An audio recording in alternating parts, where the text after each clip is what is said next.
sebuah pertanyaan yang cukup menjadi patut menjadi perhatian bagi kita bersama.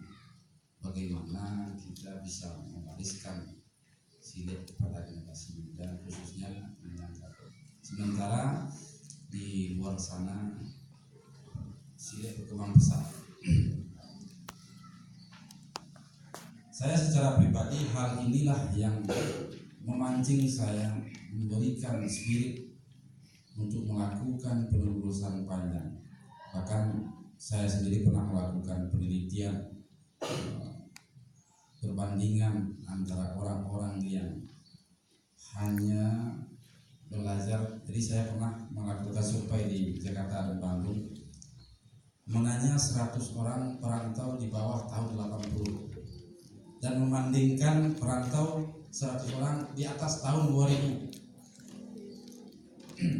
Rata-rata perantau di bawah tahun 80 hanyalah orang-orang yang mengenyam pendidikan formal, mungkin SD, bahkan banyak yang tidak sekolah. Tapi mereka punya bekal pelajaran silet yang mereka bawa dari kampung. Sementara generasi yang merantau di atas tahun 2000 itu rata-rata SMA, bahkan banyak yang sarjana. Dari kedua perbandingan ini, sementara yang perantau tahun 2080 ke bawah itu berhasil sampai 95%. Sementara perantau yang 2000 ke atas yang latar belakang pendidikannya minimal SMA, bahkan banyak yang sarjana, 5% yang berhasil. Jadi mungkin ini perlu kita pertanyakan kembali bagaimana masalah sistem pendidikan kita. Bagaimana perbandingan? Jadi hal ini yang menantang saya untuk melakukan penggalian yang lebih lanjut. Itu yang saya sampaikan tadi. Bagaimana kita menggali, mengedepankan dan mengangkat nilai-nilai yang ada di dalam silet. Salah satunya yang saya kembangkan sekarang yang dikenal dengan istilah sajangka dua jari. Di dalam silet Minang ada sebuah rumusan yang diungkapkan dalam sebuah kata sajangka dua jari yang mengkaji seluk-beluk struktur tubuh manusia. Dan selama ini secara umum dikenal sajangka dua jari, sajangka ditambah dua jari. Tapi di dalam silet itu ada orang Minang yang memakai. Itu mungkin orang nasional atau orang mana tahu. Tapi orang Minang itu tak akan memakai bahasa yang nyata. Tapi mereka memakai bahasa abstrak yang perlu diterjemahkan. Jadi sajangka orang karena secara umum mengenal kata sajangka antara ujung jari ampuh dan kelingking, itu yang biasa secara umum dikenal sajangka. Sehingga di abstrakkan bahasa ini menjadi sajangka dua jari. Jadi kalau ambo pajale sajangka dua jari di dalam silet, benar-benar sajangkanya cuma dua jari. Dan itu yang dikembangkan di dalam dunia kesehatan sebenarnya. Orang-orang yang mendalami dunia kesehatan, maka mereka akan sangat paham dengan sajangka dua jari, di mana seluruh titik saraf di dalam tubuh akan berhubungan dan akan berjarak antara dua jari dan dua jari. Ketika ini dipakai di dalam silet, gerakan-gerakan ini adalah gerakan yang mematikan. Mereka bisa memutus pergerakan energi di dalam tubuh karena yang disentuh adalah titik-titik saraf vital penggerak organ. Tapi kalau kita kembangkan ke dunia kesehatan secara umum, sistem sajangka dua jari sangat cepat untuk membantu masa-masa penyembuhan karena menghubungkan antara keseimbangan energi positif dan energi negatif. Jadi salah satu cara untuk menarik generasi kita supaya lebih tertarik untuk mendalami silet, bagaimana hal-hal yang unik di dalam silet selama ini yang tersimpan di dalam rumusan-rumusan kita kembangkan, terutama nilai-nilai silet yang ada di dalam gerak langkah silet itu yang saya isyaratkan dengan istilah gerak langkah silet adalah bayangan wujud asli kepribadian orang Minang.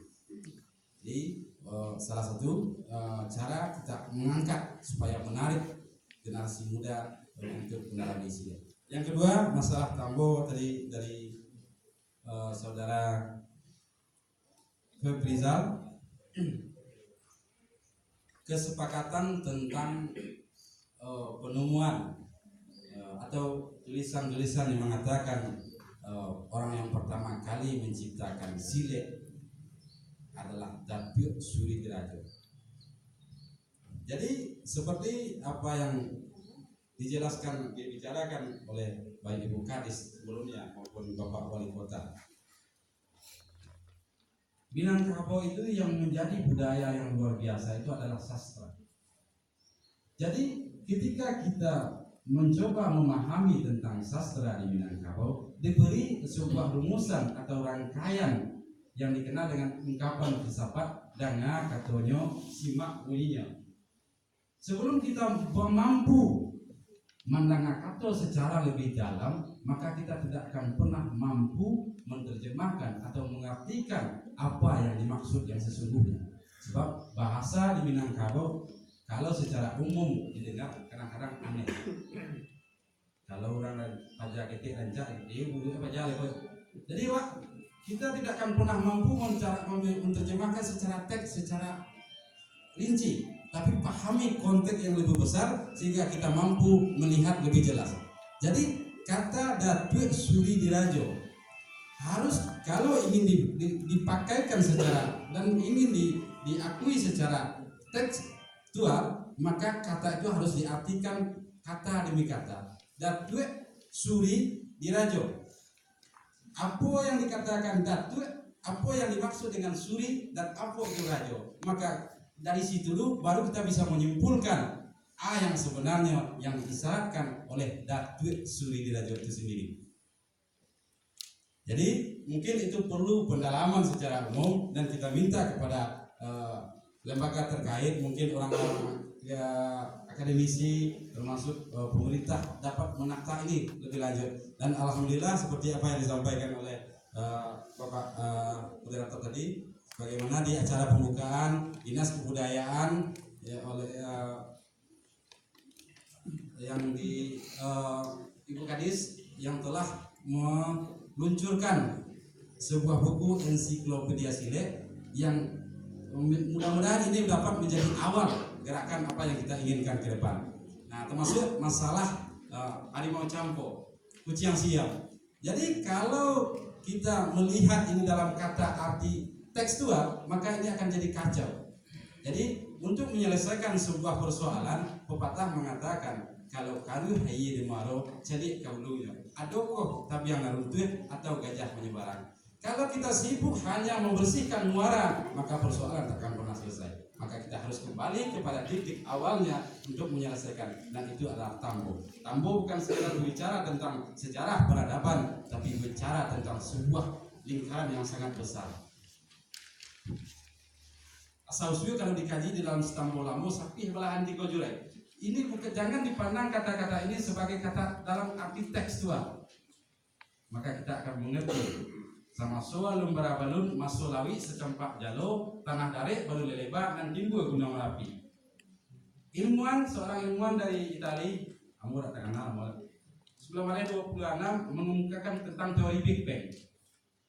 Alam terjadi berawal dari satu titik, kemudian terlalu padat titik tersebut, karena terlalu panas terjadilah ledakan atau pengembangan. Dan kejadian alam ini terjadi dari 3 unsur energi. Ada energi gelap dingin, ada energi gelap panas.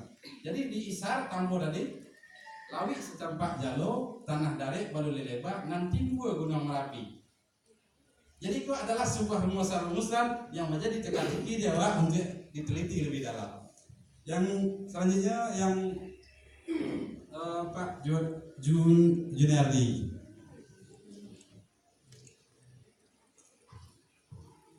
Di dalam presentasi Bako kamu tadi tahan sampai Sile itu dilahirkan di dalam rumusan, dan pasti pertanyaan-pertanyaan yang akan muncul akan sampai di situ. Engkau bertahan tadi sampai penjelasannya lebih secara umum, tapi kamu sengaja memunculkan rumusan-rumusan yang menjadi pertanyaan. Kamu berharap kau akan dinuangkan pulang nanti. Hai kurs warnanya. Sampai ikulah Sile. Kamu berbicara tentang Sile secara utuh, secara lebih dalam, sangat luas. Jadi apa yang dipertanyakan oleh Pak Juniardi, berharap Tambo seperti apa yang dijelaskan sementara, mudah-mudahan menjadi sebuah renungan dan harapan terjawab pertanyaan Pak Jonathan itu sendiri. Jadi mungkin untuk sementara itu kurang mungkin ditambahkan ya Pak.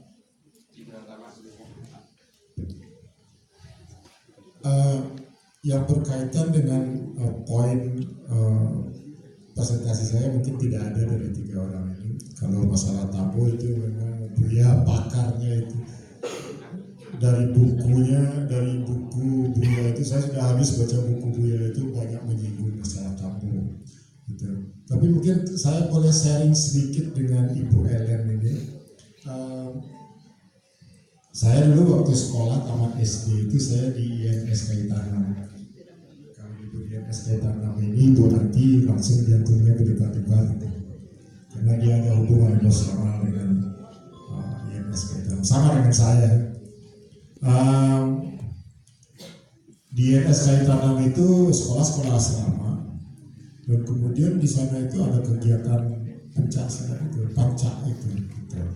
Panca bukan diajarkan di sana itu bukan dengan metode ada jurus-jurus seperti IPSI sudah buat seperti di sana, ada jurus 1, jurus 2, jurus 3, tapi pembelajaran panca itu lebih kepada, di tempat saya sekolah itu lebih kepada pendekatan kepada setiap siswa.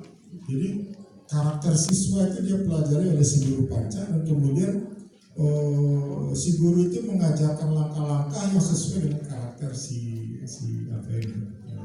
murid ini gitu.